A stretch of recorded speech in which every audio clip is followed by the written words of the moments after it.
Olá a todos, eu sou André Souza, sou biotecnólogo formado pela Universidade Estadual da Zona Oeste, a UESO, e sou acadêmico de medicina da Faculdade de Medicina de Valença. E vou estar aqui hoje falando um pouco para vocês sobre o uso da inteligência artificial na medicina. Vamos lá.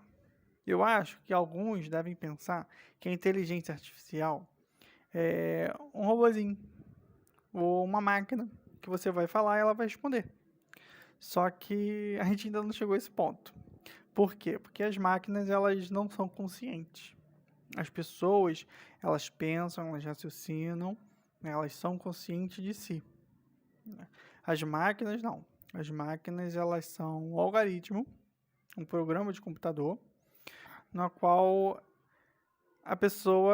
uma pessoa foi lá e deu uma ordem. E a inteligência artificial, ela é um programa que aprende a aprender. Ela vai aprender a melhor desempenhar o papel que lhe foi dado. Se ela tem que realizar uma tarefa, ela vai realizar a tarefa da melhor maneira possível, né? Hoje a gente tem algumas assistentes virtuais, que são a Alexa, a assistente do Google, né, a Siri. Elas são programas que alguém foi lá, programou, e o que elas fazem, o objetivo delas é dar o que é que a gente quer ouvir. A gente faz uma pergunta, elas respondem, mas não é porque elas estão pensando e ela respondeu. É porque ela vai aprendendo cada vez que alguém pergunta o que que as pessoas querem ouvir, né? Elas podem executar uma tarefa porque ela aprendeu que se a pessoa fala algo, é aquilo que ela executa. Não é que ela pensa em executar aquilo, sabe? Ela só desempenha melhor a função. E quando a gente pega esse tipo de mecanismo e joga na medicina, isso pode ter várias utilizações, né?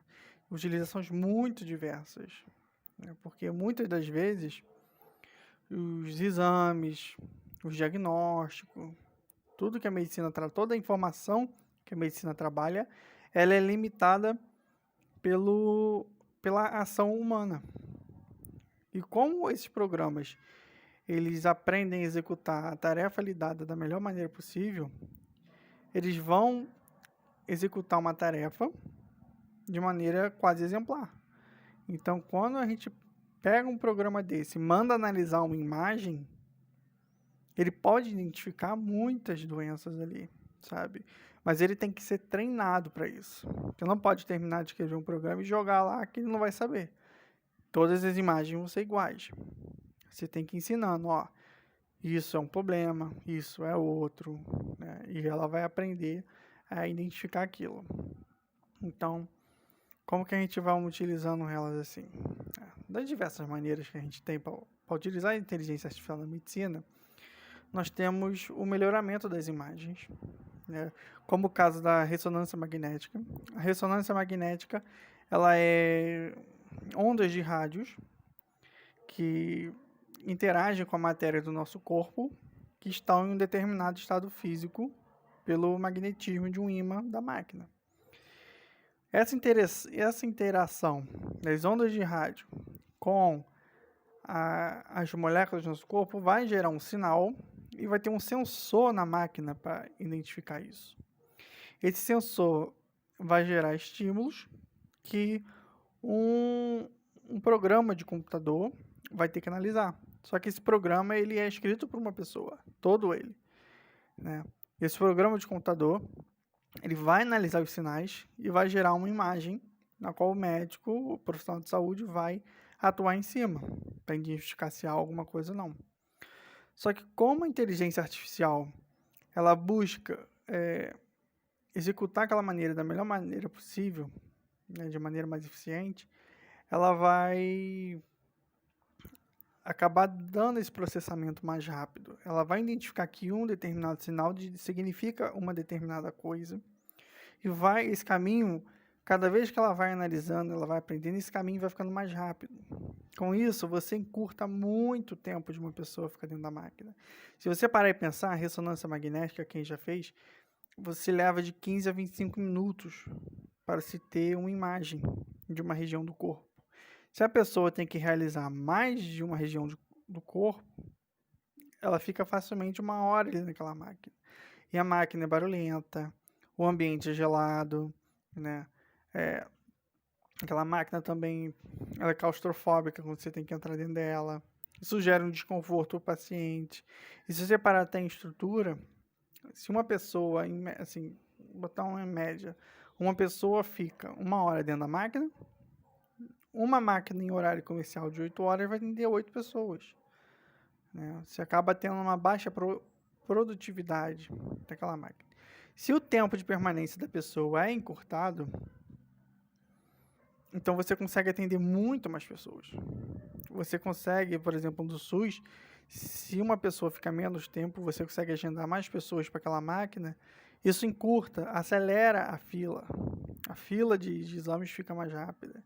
E se você parar em pensar, então, assim, a ressonância magnética ela é um método que não tem radiação, mas a tomografia tem. Vários métodos diagnósticos, imagens da medicina nuclear tem radiação. Isso, se a pessoa fizer vários exames ao longo da vida, isso vai gerar danos para ela. Então, se você consegue encurtar e melhorar a qualidade de imagem, isso é um grande ganho, né?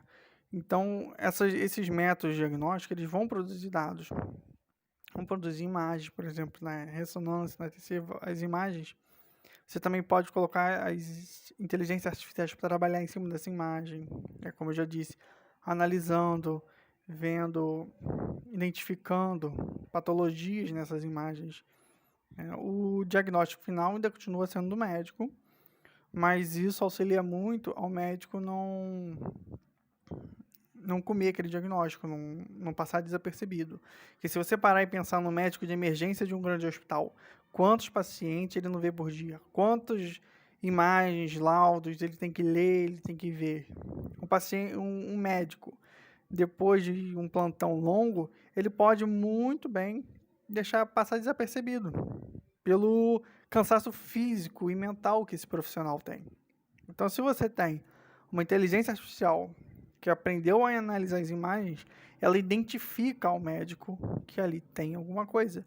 Isso facilita ele ter uma atenção maior num determinado problema e reduz o risco da pessoa ser mandada embora como se não tivesse nada e ela ter. Né? Você inibe o erro médico por causa disso. Né? Você também tem a questão de cirurgia, onde elas podem atuar. Elas atuam principalmente nas cirurgias feitas por robô, que elas vão aprendendo o que o comando do médico, do cirurgião, a máquina, ela tem que dar uma resposta no campo operatório, onde está sendo realizada a cirurgia em si. Isso, de benefício para o paciente, tende o seguinte, como aquela área vai ser menos lesada, o tempo de recuperação dela fica mais rápido. Isso auxilia muito na questão de danos de cirurgia, você tem menores danos, recuperação mais rápida, é algo mais eficiente, né? O paciente melhor. Dependendo, conforme as cirurgias vão evoluindo, cirurgia que antigamente você ficava dias internados tanto do pré quanto do pós-operatório, hoje tem gente que chega no hospital, faz a cirurgia e vai embora. Porque os danos teciduais ali são muito pequenos. Né? Você consegue realizar aquilo sem causar grandes danos ao caminho. Você também tem estudos genéticos. As inteligências artificiais elas vão aprendendo a ler o genoma. As pessoas fazem análise genética e elas vão identificar possíveis doenças genéticas, probabilidade de tumores, as probabilidades que você tem tanto de doença autoimune, probabilidade de complicações de acordo com medicamentos. Isso vai gerando uma medicina mais personalizada. Você também, hoje em dia, já tem até trabalho de gerenciamento de emergência por inteligência artificial. na qual a inteligência artificial, pelos sinais vitais, ela já dá uma probabilidade da pessoa ser internada ou não. E isso é feito na triagem, antes de se passar para um médico. Então, se ela vê que uma pessoa tem uma probabilidade alta de ficar internada, mesmo antes do médico ver, ela já manda um comando lá para os leitos e é preparado um quarto, é preparado um leito lá para o paciente ficar, né? Isso tudo agiliza muito a questão hospitalar, isso tudo torna a gestão hospitalar mais dinâmica, mais eficiente, né? Você também tem o gerenciamento de dados. Hoje, se você parar e pensar um médico de família que trabalha numa unidade básica de saúde, às vezes a pessoa se muda de uma localidade e vai morar ali, né? Tem gente que se muda muito. O médico, por não ter nenhuma digitalização do prontuário nem nada, ele vai ter como se fosse uma foto da pessoa. Ele vai pegar os problemas atuais da pessoa e vai trabalhar em cima.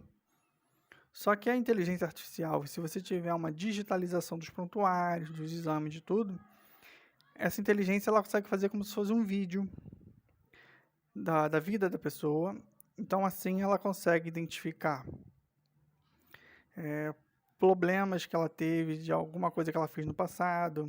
Ela fez uma cirurgia, ela pode ter uma complicação lá na frente, né? Ela pode identificar interações medicamentosas, reações por medicamento.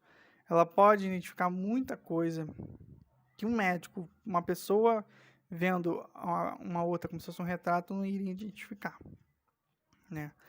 Então, isso é uma gama muito importante para a saúde. Só que isso tudo tem um porém, nessa questão dos dados.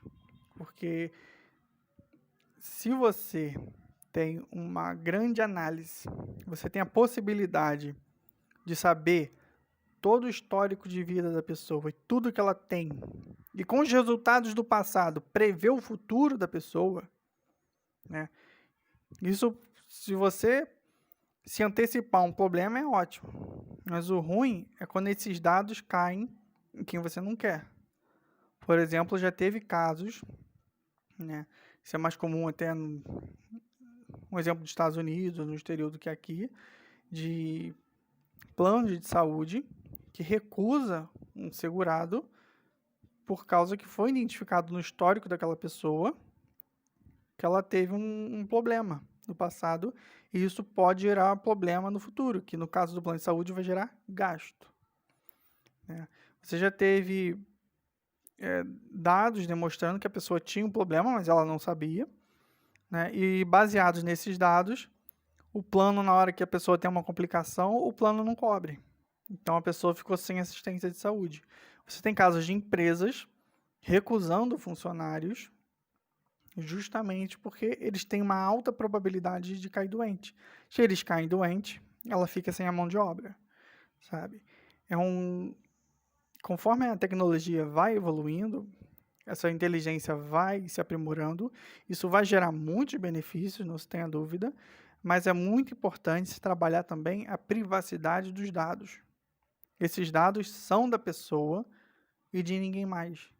Os dados de saúde da pessoa, eles devem ser trabalhados com a pessoa e o sistema de saúde, com os médicos, com os profissionais para melhor atendimento. Mas esses dados não devem ser vazados e não devem ser usados para o malefício das pessoas. É isso aí. Muito bem.